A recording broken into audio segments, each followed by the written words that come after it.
अच्छा जी, बिस्मिल्लाहिर्रहमानिर्रहीम, अस्सलाम वालेकुम। मेरी लास्ट वीडियो में मैंने आपको फ़ील्ड के बारे में थोड़ा सा बताया था। फ़ील्ड क्या होती है? फ़ील्ड बेसिकली हमारे रिंग की ही एक थोड़ी एडवांस फॉर्म होती है। रिंग जितनी कंडीशन सेटिस्फाई करता है उसमें 3 कंडीशंस और ऐड कर दी जाएँ तो हमारे पास वो फ़ील्ड वो रिंग जो है वो फ़ील्ड बन जाता है। तो ये फ़ील्ड की डेफिनेशन आपके सामने लिखी हुई है, अ कम्यूटेटिव डिवीजन रिंग। और डिवीजन रिंग को अनदर उसका नेम है skew field. A commutative division ring और skew field is called a field.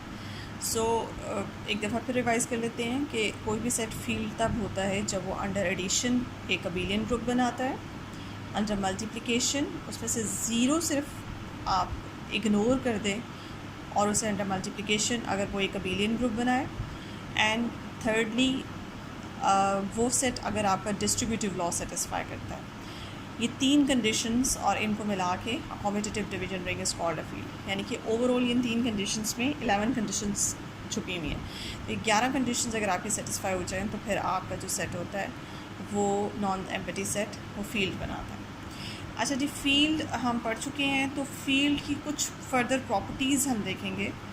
Field की कुछ प्रॉपर्टीज़ जो फ़ील्ड सेटिस्फाई करता है, और ये प्रॉपर्टीज़ आगे जाके हमारी जो हैं वो हम इस्तेमाल करेंगे मुख्तलिफ़ जगहों पर। कुछ रिज़ल्ट्स हैं, जैसे इंटीग्रल डोमेन से आप पहले से वाकिफ़ हैं कि इंटीग्रल डोमेन क्या होती है।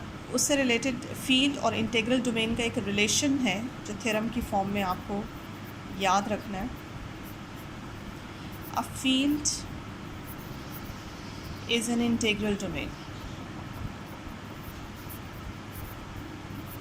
कि एक फील्ड जो है वो हमेशा एक इंटीग्रल डोमेन होती है। अब इंटीग्रल डोमेन अगर आपको याद हो कि फील्ड एक रिंग जो है वो इंटीग्रल डोमेन बनता है। अगर मैं उसकी डेफिनेशन साइट पे आपको लिख देती हूँ।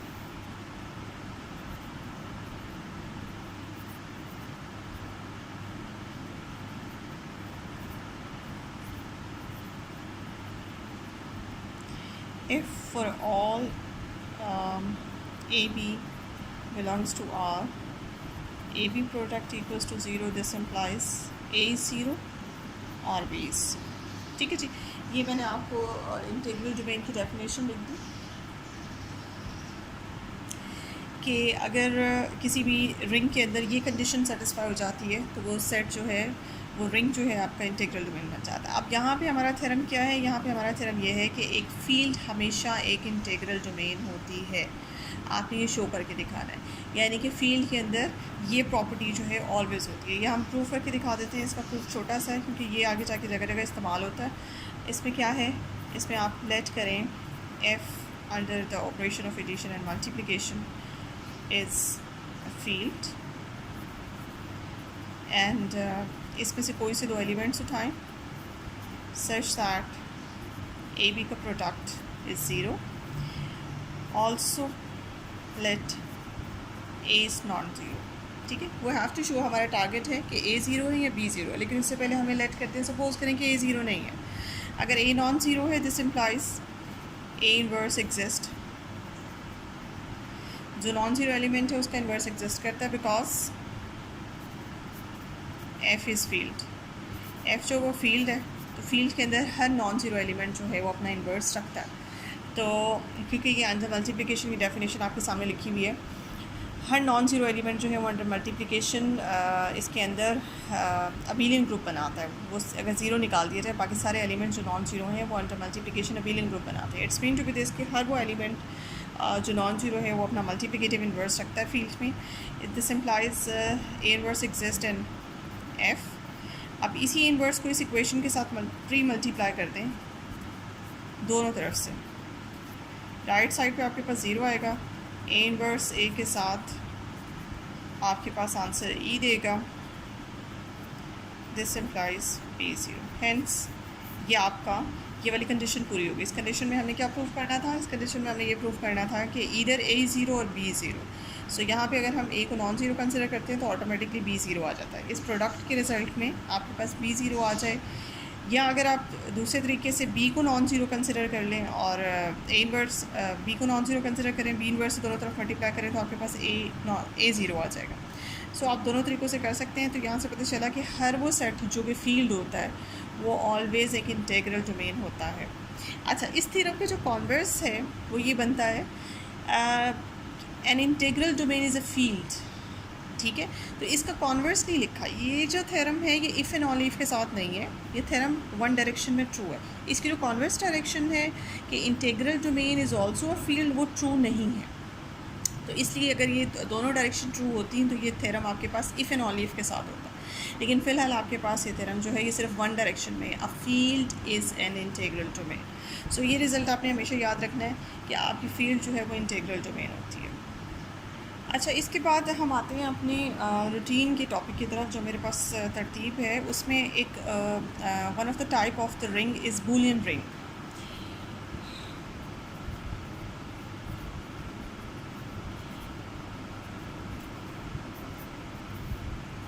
बूलियन रिंग क्या होता है जी? बूलियन रिंग एक ऐसे रिंग को कहते हैं, for example let R under the operation of multiplication and addition is a ring.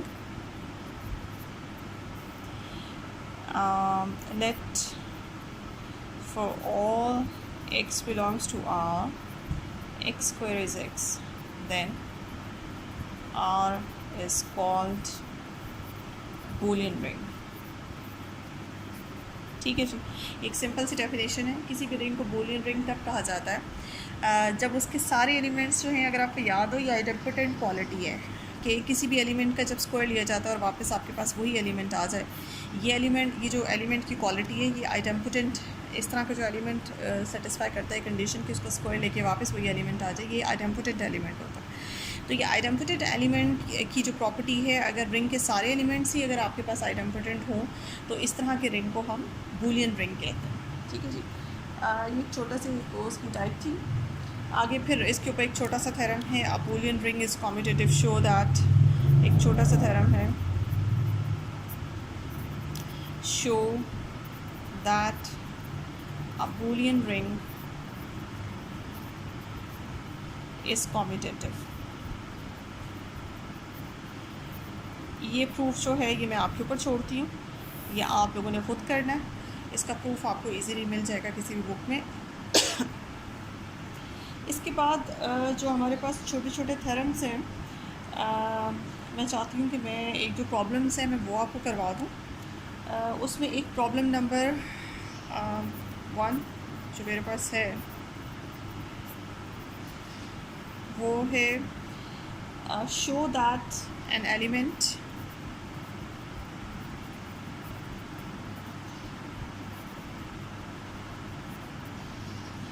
A in Zn is a unit if and only if A and N are relatively prime।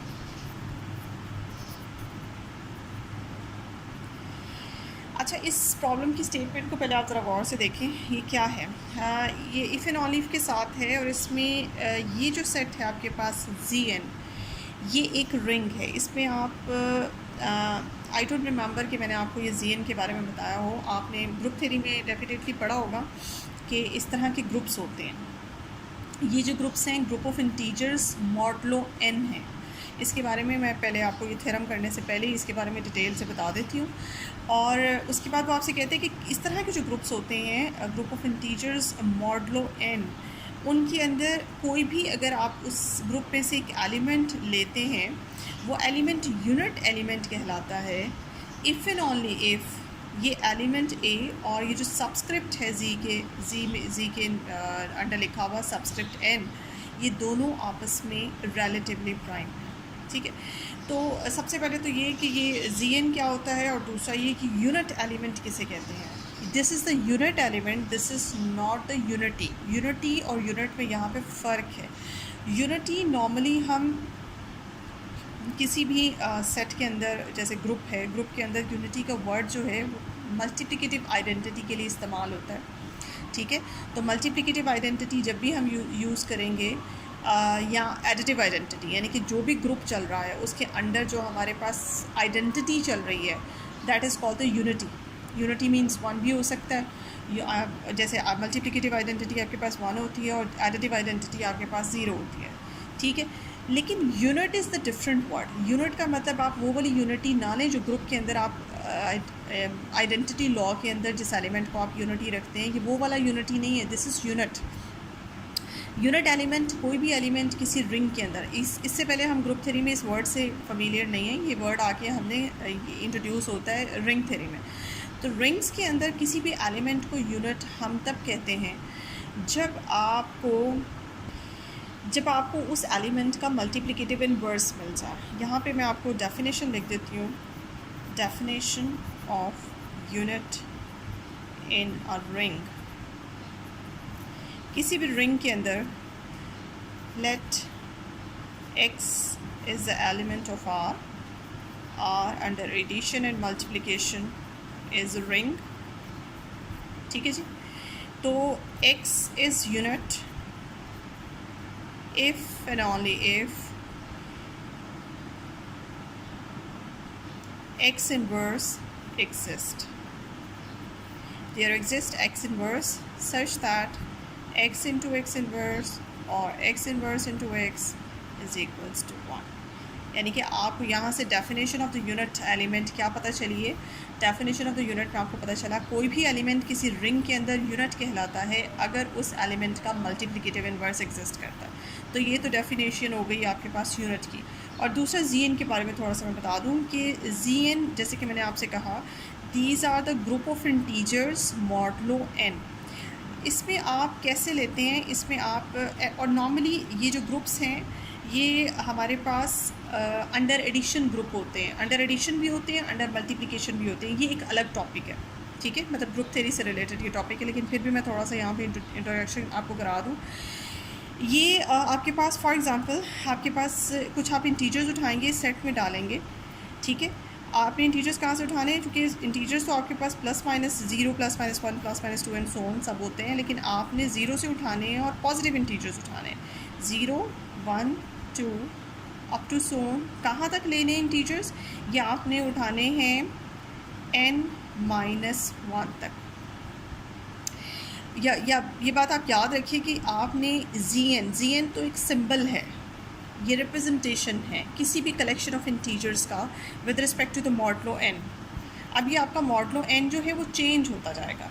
आपके पास Z7 n की जगह 7 भी हो सकता है, n की जगह आपके पास 1 भी हो सकता है. 1, 2, 3. n stands for a positive integer, ठीक है. आप n stands for 1, 2, 3, 4, 5 and so on. तो ZN का मतलब है यहाँ आपके पास पॉजिटिव इंटीजर्स का कलेक्शन. लेकिन याद रखिएगा ये एक ऐसा, इसकी तादाद कितनी होती है इस सेट के अंदर, पॉजिटिव इंटीजर्स की तादाद जो है उतनी होती है जितना कि आपके पास Z का सबस्क्रिप्ट होगा, या जितना आपका मॉडलो चल रहा है. मॉडलो और सबस्क्रिप्ट सेम है. तो आपके पास मॉडलो n है या ZN है, तो फिर इसका मतलब है इस सेट के अंदर, ये सेट जो आपके पास ग्रुप बनता है, इस सेट के अंदर आपके पास एलिमेंट्स की तादाद जो है वो n है. फॉर एग्ज़ाम्पल अगर आप Z7 लेते हैं, एग्जाम्पल के तौर पे आपको बता रही हूँ, तो ये 0 से स्टार्ट होगा, 0, 1, 2 एंड सो ऑन. ये 6 तक आपका जाएगा और ये मॉडलो 7 के साथ आपका ये सेट जो है वो ग्रुप बनाएगा. तो this is the collection of positive integers modulo n, ठीक है जी. ये आपके पास, ये हमने ग्रुप थ्योरी में पढ़ा था कि ये सेट्स जो हैं ये ग्रुप बनाते हैं अंडर एडिशन. तो इस तरह के जो सेट्स हैं ये ग्रुप होते हैं अंडर एडिशन. और फिर आगे चल के यहाँ पे आप कहीं भी ये देख सकते हैं, आपकी बुक्स में भी ये लिखा हुआ है कि इस तरह की जो सेट्स होती हैं ZN मॉडलो n, ये जो मॉडलो वाले आपके पास इंटीजर्स हैं, इनका कलेक्शन आपके पास रिंग भी बनाता है. तो ये सेट्स ऑलवेज रिंग बनाते हैं, ये आपने याद रखना है. मैंने आपको रिंग्स की टाइप्स बहुत सी बताई थी शुरू में.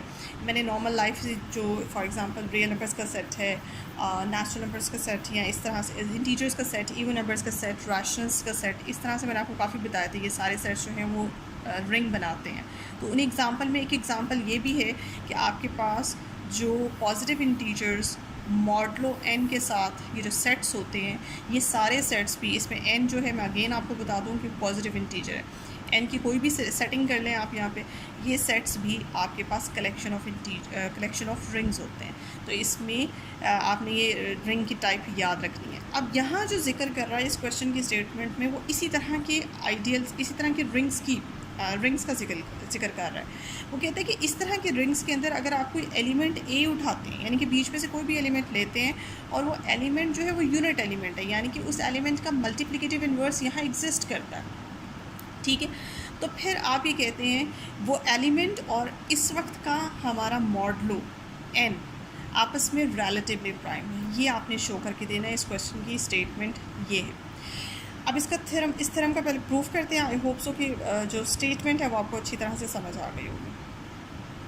अच्छा जी, ये मैंने थ्योरम आपके सामने समझा तो दी इसकी स्टेटमेंट मैंने दोबारा लिखी कि show that an element A in Cn is unit if and only if A and n relatively prime. Relatively prime का मतलब यही है कि इनका जो GCD है इन दोनों नंबर्स का, वो आपके पास 1 आता है, ठीक है जी। GCD इसका 1 है। अब इसमें आपने लेट करना है A इज़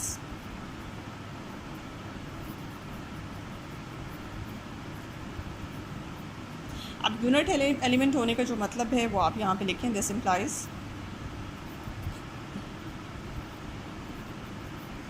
इम्प्लाइज कि इसका मल्टीप्लिकेटिव इन्वर्स Gn में एग्जिस्ट करता है।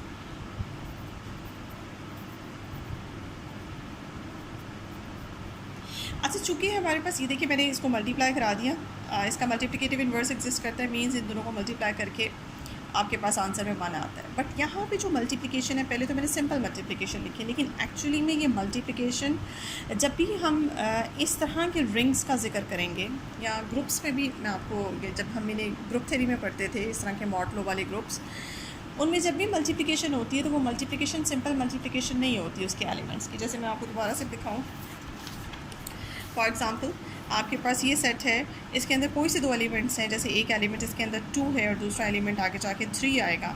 जब भी आप 2 और 3 को आपस में मल्टीप्लाई करेंगी, जब आप 2 और 3 को आपस में मल्टीप्लाई करेंगी तो ये मल्टीप्लिकेशन इस तरह से नॉर्मली लिखी जाती है, 2 मल्टीप्लाइड बाय 3, ठीक है जी।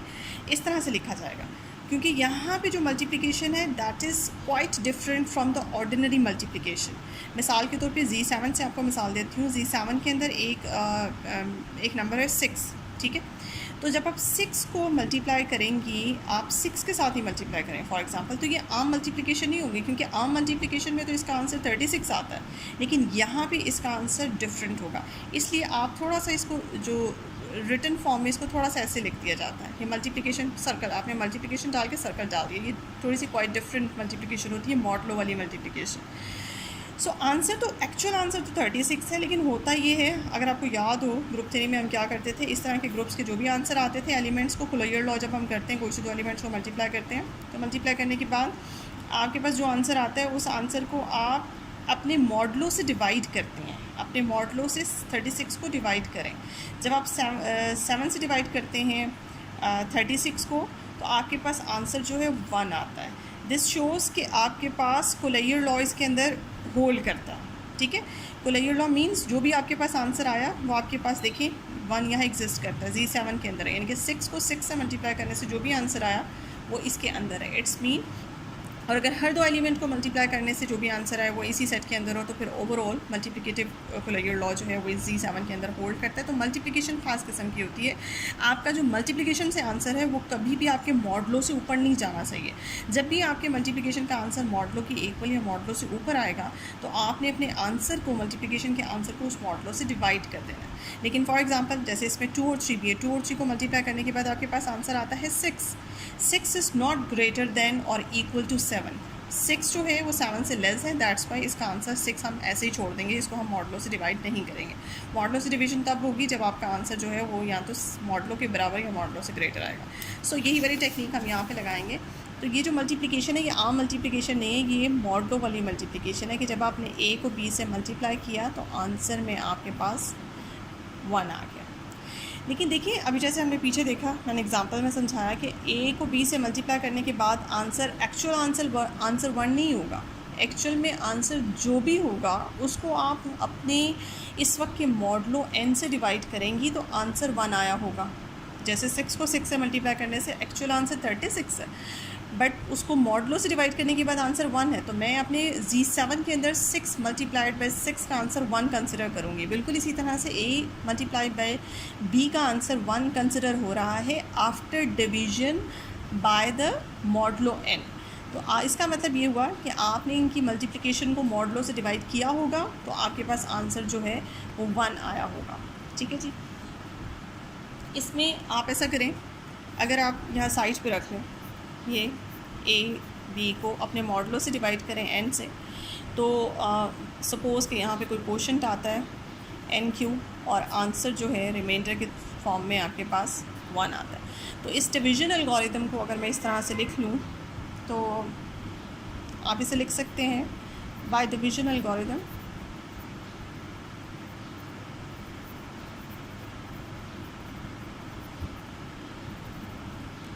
A B is equals to NQ plus 1।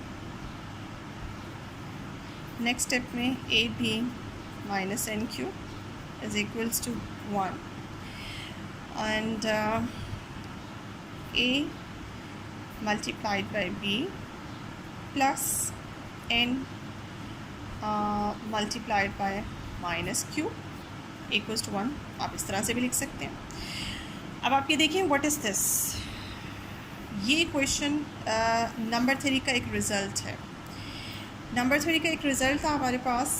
अब इसमें देखें काफ़ी चीज़ें पिछली जैसे अभी ग्रुप 3 के रिज़ल्ट इस्तेमाल हुए, अब इस तरह से ये रिज़ल्ट जो है वो नंबर 3 का रिज़ल्ट है। नंबर 3 का एक रिज़ल्ट था, इसमें पिछले काफ़ी रिज़ल्ट इस्तेमाल हो रहे हैं, इसलिए मैंने सोचा कि मैं ये थ्योरम आपको करा दूँ। जैसे नंबर 3 का एक रिज़ल्ट था, एक छोटा सा थ्योरम था।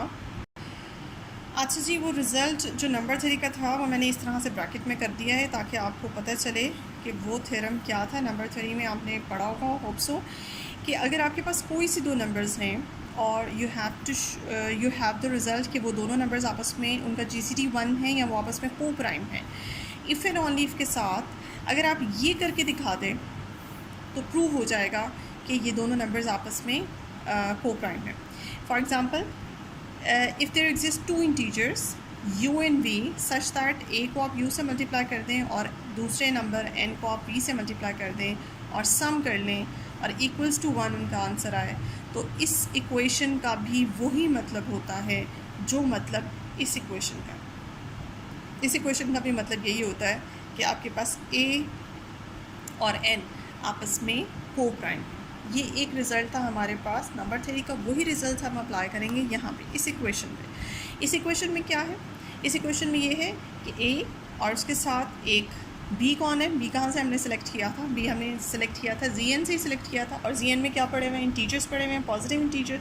सो b आपके पास एक इंटीजर है, n आपके पास एक नंबर है जो कि उसका सबस्क्रिप्ट है, यानी कि मॉडलो इस वक्त जो भी चल रहा है n। क्यों क्या है, क्यों आपकी डिवीजन में आपके पास जो आपने क्वोशंट सेलेक्ट किया था ये आपके पास एक इंटीजर था। सो ये पॉजिटिव भी हो सकता है, मुझे नहीं पता, इस वक्त हमने एक रफ़ सी डिवीजन की हुई है, ये पॉजिटिव भी हो सकता है, ये नेगेटिव भी हो सकता है। सो ओवरऑल क्यू आपके पास एक इंटीजर है और माइनस क्यू जो है वो भी एक इंटीजर ही रहता है। सो अब आप इस इक्वेशन से इसको मैच अगर कराएं तो a multiplied by an integer plus n multiplied by another integer is equals to 1। तो ये इक्वेशन डायरेक्ट इस थ्योरम के रिज़ल्ट से आपको बताती है कि यहाँ से रिज़ल्ट निकलता है, this implies a and n are relatively prime.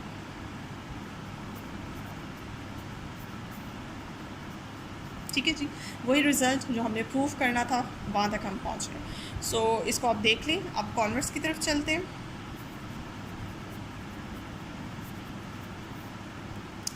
कॉन्वर्सली में आप लेट करें कि a and n are relatively prime and we have to show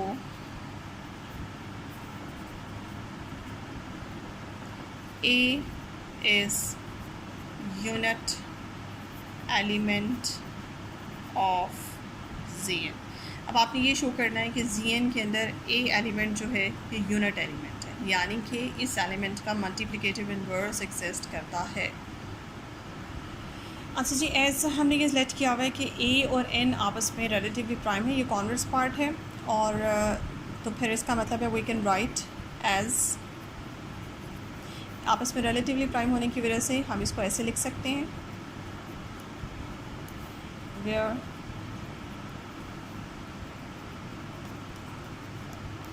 ठीक है जी, ये इंटीजर्स हैं। उसके बाद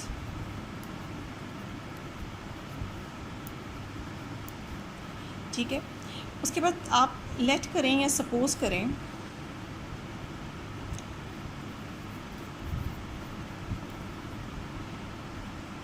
when u is divided by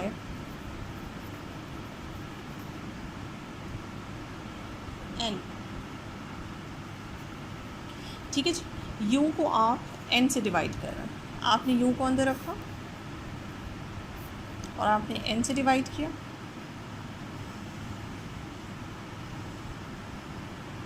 यहाँ पे आपके पास q आएगा फॉर एग्ज़ाम्पल, और रिमाइंडर में आपके पास r, ये आपके पास कोशेंट है, ये आपके पास रिमाइंडर है, ये आपका डिवाइज़र है और ये डिविडेंड है। ठीक है जी, इसमें आपने क्या किया, इस इक्वेशन को आप इक्वेशन नंबर दे दें, this is the equation number 1, ठीक है।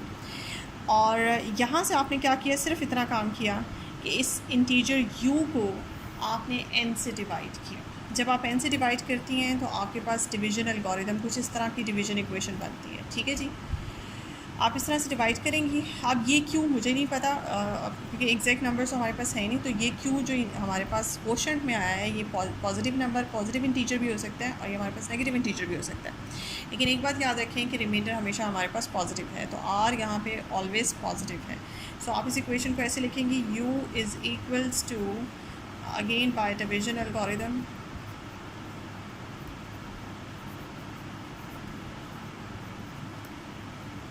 u is equals to N Q plus R, और यहाँ पे ये बताना बहुत ज़रूरी है कि आपका जो रिमाइंडर है वो आपका डिवाइज़र से ऑलवेज़ छोटा होता है। रिमाइंडर जो है वो हमेशा छोटा होता है आपके डिवाइज़र से, और हमेशा रिमाइंडर पॉजिटिव होता है या ज़ीरो होता है। ठीक है, तो यहाँ आर के बारे में जो है वो ये इन्फॉर्मेशन देना बहुत ज़रूरी है। अब आप ये करें, इसको इक्वेशन नंबर 2 करें और put the equation number 2 in equation number 1। Equation number 1 में जाके इक्वेशन 2 को पुट कर दें, a into n Q plus r minus n b plus 1।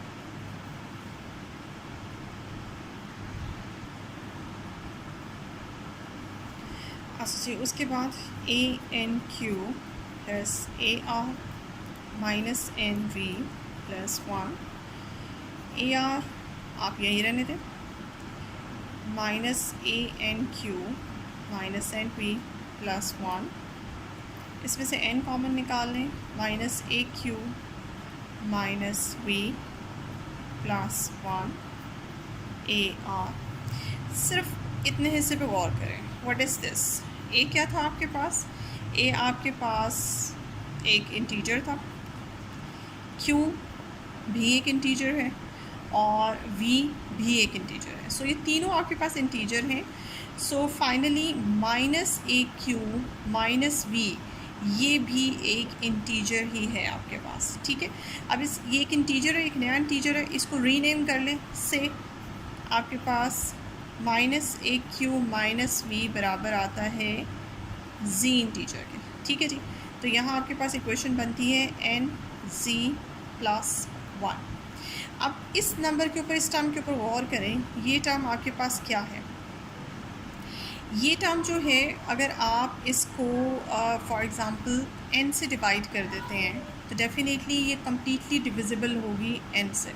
बिल्कुल बिल्कुल ऐसी मिसाल है कि जैसे आपको कहा जाए कि ये अगर n स्टैंड्स फॉर 7, n का मतलब अगर 7 है तो, और z का मतलब अगर आपके पास 3 है फॉर एग्ज़ाम्पल, ठीक है, तो 7 इंटू 3 को अगर आप 7 से डिवाइड करें तो डेफिनेटली ये नंबर ऑलवेज़ डिविजिबल बाय 7 होगा। तो बिल्कुल इसी तरह से जब आप इस नंबर को 7 से डिवाइड करती हैं इस इक्वेशन को, या आप ये समझ लें कि राइट हैंड साइड पूरे को जब आप 7 से डिवाइड करें ठीक है, या पूरे राइट हैंड साइड को n से डिवाइड करें, तो ये वाली जो टर्म है ये आपकी कम्प्लीटली डिविजिबल बाय n हो जाएगी। इस टर्म को अगर आप सिर्फ डिवाइड करते हैं तो आपके पास रिमाइंडर जो है वो 0 बचेगा। लेकिन अगर आप इस पूरी टर्म को डिवाइड करते हैं, राइट हैंड साइड को पूरी को डिवाइड करते हैं, तो आपके पास रिमाइंडर जो है 1 बचेगा। ठीक है जी, तो right hand side is equals to left hand side. यही बात आप एप्लीकेबल कर सकते हैं लेफ्ट हैंड साइड पे। अगर आप राइट हैंड साइड को डिवाइड कर रहे हैं n से, तो आपके पास रिमाइंडर 1 बचता है। सिमिलरली जब आप लेफ़्ट हैंड साइड को भी n से डिवाइड करते हैं तो आपके पास रिमाइंडर जो है वो 1 बचता है। तो इस पूरी बात को कंपाइल करके इस तरह से लिखा जा सकता है कि जब आपने a को r से मल्टीप्लाई किया तो आपके पास रिमाइंडर जो है, आंसर जो है वो 1 बचता है। तो ये आंसर कब आता है? जब आप n से मल्टीप्लिकेशन के बाद जो भी आंसर आता है उसको आप n से डिवाइड करेंगे। तो ये मल्टीप्लिकेशन आम मल्टीप्लिकेशन ना हुई, ये मल्टीप्लिकेशन मॉडलो वाली मल्टीप्लिकेशन हुई। तो इस इक्वेशन के फ़ौरन बाद आपको इस तरह से लिखा हुआ नज़र आएगा कि ये आपके पास इस इक्वेशन से ये रिज़ल्ट मिलता है, क्योंकि राइट हैंड साइड को कि पूरी टर्म को अगर आप n से डिवाइड करें तो रिमाइंडर 1, और वही रिज़ल्ट एप्लीकेबल है लेफ़्ट हैंड साइड पे। सो ये आपके पास यहाँ से क्या पता चलता है? अब आप लेफ़्ट हैंड साइड पे ज़रा सा गौर करें कि a आपके पास एक नंबर है जो कि आपने कहाँ से लिया हुआ है, आपने Zn से एक नंबर लिया था, और r क्या था आपके पास? r के ऊपर भी गौर कर लें। r हमने जब डिवीजन एल्गोरिथम लगाया था तो r एक ऐसा नंबर था जो n से लेस आया था और 0 या 0 से ग्रेटर था। तो अगर मैं आपको फिर से ये किस्सा दिखाऊँ तो ये पेज आप देखें, जब मैंने आपको Zn इंट्रोड्यूस करके दिया था, देखें Zn के अंदर जितने भी नंबर्स होते हैं वो 0 से लेकर n-1 तक होते हैं, यानी कि वो जितने भी नंबर्स हैं वो n से लेस होते हैं और वो 0 या 0 से ग्रेटर होते हैं। ठीक है, तो यही हाल r का है। अगर r की सिलेक्शन इस तरह की है कि r n से लेस है और 0 या 0 से ग्रेटर है, तो it's mean to be this, यहाँ से एक बात कंफर्म हो जाती है कि आपका r जो है वो Zn से बिलोंग करता है। ये देखिए, यहाँ से कंप्लीट रिज़ल्ट निकल सकता है कि r आपका Zn के अंदर से। ठीक है जी, तो आपने a कहाँ से सिलेक्ट किया था? Zn में से। आपने r कहाँ से आपका बनता है? वो भी Zn में से बनता है। सो ये Zn के दो नंबर्स हैं जो आपस में मल्टीप्लाई हो रहे हैं, और ये मॉडल वाली मल्टीप्लिकेशन है और आंसर 1 दे रहे हैं। तो it's mean to be this, यहाँ से क्या पता चलता है कि a और r आपस में एक दूसरे के मल्टीप्लिकेटिव इन्वर्स हैं अंडर द मॉडल मल्टीप्लिकेशन। सो हमने यही प्रूव करना था, कॉन्वर्स में हमने यही प्रूव करके दिखाना था। एज्यूम हमने किया था कि a और n आपस में को प्राइम है। इसके रिज़ल्ट के तौर पे आप ये शो करें कि a जो है वो यूनिट एलिमेंट है। Here a has the multiplicative inverse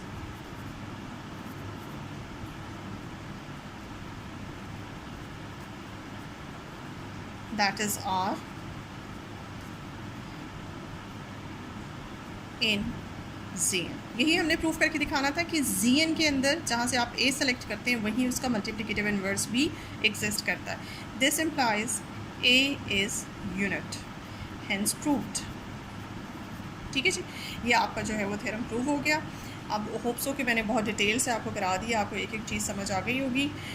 मेरी इस वीडियो को देखने के बाद लाइक और सब्सक्राइब प्लीज़ ज़रूर कीजिएगा और अपने कमेंट्स भी ज़रूर बताइएगा। Thank you.